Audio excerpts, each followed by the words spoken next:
औज़ुबिल्लाहिमिनश्शैतानिर्रजीम बिस्मिल्लाहिर्रहमानिर्रहीम। Dear students, अस्सलामु अलैकुम रहमतुल्लाहि व बरकातुहू। आज का लेक्चर स्टार्ट करने से पहले आज की एक अच्छी बात। आजमाइश तो उन्हीं के लिए होती है जिन्हें अल्लाह ताला चाहते हैं, और सब्र वही करता है जो अल्लाह को चाहता है।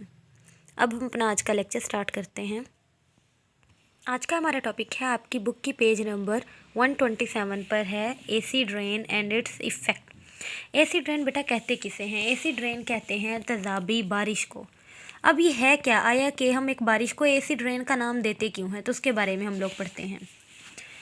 Burning of fossil fuel produced oxide of sulphur and nitrogen in air, कि जब हम फॉसिल फ्यूल को जलाते हैं, कोयला है, ऑयल है, नेचुरल गैस है, जब इनको जलाया जाता है, इनके जलाने की वजह से सल्फ़र के ऑक्साइड्स और नाइट्रोजन के जो ऑक्साइड्स हैं ये प्रोड्यूस होते हैं। क्योंकि अब ये गैसेज हैं तो ये कहाँ इकट्ठे होना शुरू हो जाते हैं?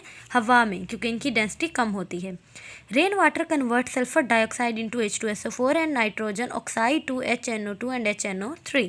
अब जो बारिश का पानी है, क्योंकि वो तो ऊपर से हवा से ही गुजर के आएगा, ये चीज़ें, ये ऑक्साइड्स हवा में मौजूद होते हैं। जब बारिश का पानी इनमें से गुजरता है तो वो कन्वर्ट करना शुरू कर देता है सल्फ़र डाइऑक्साइड को सल्फ्यूरिक एसिड में, जिसे किंग ऑफ केमिकल माना जाता है, और नाइट्रोजन के जो ऑक्साइड्स हैं उन्हें HNO2 और HNO3 में। यहाँ X का मतलब है नंबरिंग की फॉर्म में आ सकता है 1B या 2B। अगर 1 2 3 4 अप टू सोन कुछ भी आ जाएगा, तो या तो HNO2 या HNO3 यानी नाइट्रिक एसिड की फॉर्म में कन्वर्ट कर देता है उन हार्मफुल गैसेस को। Normal rain water is weakly acidic because it consist of dissolve carbon dioxide of the air. जो नॉर्मली रेन वाटर है, बारिश का पानी है, जिनमें ये जो ऑक्साइड्स हैं ये अगर ऐड ना हो तो नॉर्मली रेन वाटर को वीकली एसिडिक माना जाता है। क्यों? क्योंकि इसकी पीएच की जो रेंज है वो कितनी होती है? 5.6 to 6। ये इसकी पीएच की रेंज है जो नॉर्मली रेन वाटर होगा। किसकी वजह से? क्योंकि it consist of dissolve carbon dioxide of the air. क्योंकि रेन वाटर के अंदर क्या चीज़ डिजॉल्व होती है? कार्बन डाइऑक्साइड, जो आपको पहले भी पढ़ाया जा चुका है कि कार्बन डाइऑक्साइड एज अ खुद एक एयर पोल्यूटेंट नहीं है जब तक ये अपनी एक कंसनट्रेटेड लिमिट में ही क्यों ना हो। But the rain water on dissolving air pollutant become more acidic and its pH reduce to 4। लेकिन जो बारिश का पानी है, जब उनके अंदर वो एयर पोल्यूटेंट ऐड हो जाते हैं, कौन कौन से? ऑक्साइड ऑफ सल्फर और ऑक्साइड्स ऑफ नाइट्रोजन, तो उसकी वजह से जो बारिश है, जो जिसे एसिडिक रेन का नाम दिया जाता है, उसकी pH कितनी हो जाती है? 4। और आपको बताया गया है कि 0 से लेके 14 तक ये pH स्केल है। 7 को क्या माना जाता है? न्यूट्रल।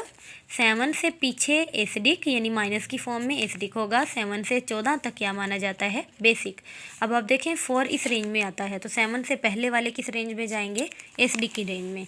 तो ये पीएच क्या करती है? सॉइल को डैमेज करेगी, एनिमल को डैमेज नुकसान पहुंचाएगी, प्लांट्स को नुकसान पहुंचाएगी, एक्वेटिक लाइफ जो पानी में है, फिशेज हैं, एम्फीबियंस हैं, उनको नुकसान पहुंचाती है। तो सिंपली रेन वाटर की हमारी डेफिनेशन क्या बनेगी? Rain water is formed by dissolving acid air pollutant such as sulphur dioxide and nitrogen dioxide by the rain water. के सिंपली बारिश का वो पानी जब ऊपर से आते वक्त वो अपने अंदर कुछ हार्मफुल गैसेस को, जिन्हें क्या कहा जाता है? ऑक्साइड्स ऑफ सल्फर या ऑक्साइड्स ऑफ नाइट्रोजन, अपने अंदर ऐड कर ले, तो उस रेन वाटर को क्या कहा जाता है?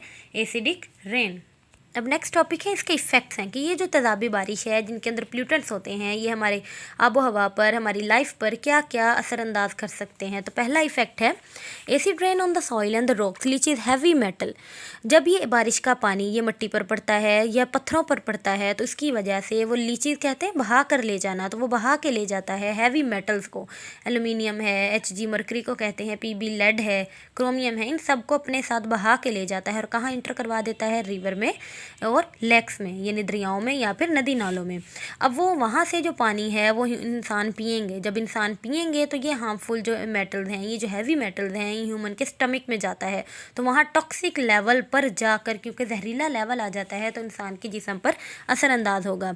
On the other hand aquatic life present in the lakes also suffer because of the high concentration of these metals.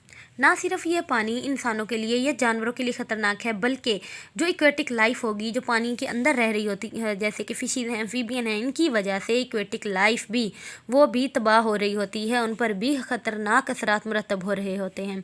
Specially high concentration of aluminium ions clog the fish guild, it cause suffocation and ultimately death of the fish. तो इस तरह जब aluminium की मिकदार बढ़ जाती है तो इस सांस लेने में भी मसला होता है, जब फिश सांस नहीं लेंगे तो उनकी डेथ हो जाती है। तो ये था बेटा आप लोगों का आज का लेक्चर, इसे अच्छी तरह से लर्न करिएगा, अपना ख्याल रखिएगा, अल्लाह हाफिज़।